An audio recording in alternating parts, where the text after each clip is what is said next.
ఇప్పుడు మంద మొత్తం కూడా గుర్తించాలంటే శాలేం అన్న తర్వాత ఎవడంటే వాక్యం చదువుతున్నాడు, ముందు ప్రార్థన ప్రారంభిస్తున్నాడు, పాడుతున్నాడు, ప్రభు బలను సిద్ధపరిచి ఇస్తున్నాడు. ఎవరు? నా దృష్టిలో ఇప్పటివరకు నేను ప్రతిష్ఠించిన దైవజనులందరిలో నాకు చాలా సంతోషం కలిగించింది శామ్యూయల్.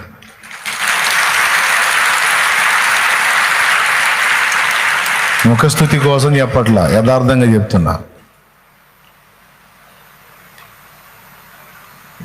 బలిపీఠం అప్పచెప్పి జాగ్రత్త అని టైం చెప్తే పెందలాడు లేచి, ఆదివారం 2 కూటాలకు కూడా పెందలాడు లేచి, బాగా లేకపోయిన స్థితిలో కూడా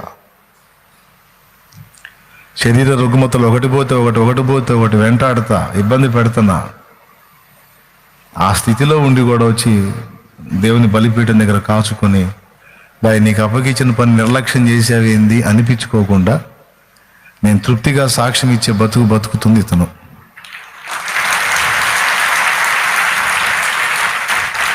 ముఖస్థుతి కాదు, ఇది ఎంకరేజ్, ప్రోత్సాహం. ఇంకా అంకితమై దేవుని పని చేస్తాడు.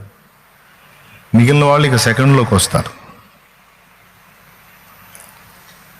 ఇప్పుడు ఎంత బాగుంటుందండి ఆన్లైన్ ప్రేయర్కి దైవజనులు అందరూ వచ్చి